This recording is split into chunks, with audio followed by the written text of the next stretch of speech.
আচ্ছা, এই প্লেয়ারটা ইমোট দিয়ে খুব ভাবের সাথে এনিমিগুলোকে ডাউন করছিল, বাট এরপরে যা হয় তোমরা দেখো। Harmanım, baba nerede çarşafım? Gördüğüm bu paketler benim dermanım. Bak, comeback'ta Açıldı da nasıl be? fermanım. Sakın kaçma buraya gel la kezbanım. Adana çocuğu aga şehrimin delisi. Olay büyük kardeş mevzu kendisi. ভাই, এই প্লেয়ারটার game play স্টাইলটা কিন্তু অসাধারণ। তোমরা হয়তো অনেকে চিনে থাকবে, চিনে থাকলে মেনশন দিয়ে যেও।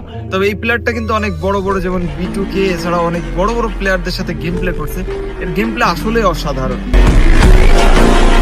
আর তোমরা যারা ভালো টুর্নামেন্ট খুঁজছো তাদের জন্যই কিন্তু অরা ট্যুর। আর এটা কিন্তু আমাদের স্ক্যারি ভাইয়ের। আর সে যেহেতু একজন ক্রিয়েটর, সেহেতু এখানে তো তোমরা জানোই যে সকল প্রকার সুযোগ সুবিধা পাবে। এখান থেকে কিন্তু তোমরা ভালো স্পোর্টস প্লেয়ার হতে পারবে। যারা একটু নর্মাল প্লেয়ার আছো বা একটু কম খেলা পারো, তাদের জন্য কিন্তু এখানে সুব্যবস্থা আছে। দেরি না করে যে কোনো ব্রাউজারে গিয়ে সার্চ করো অরা ট্যুর।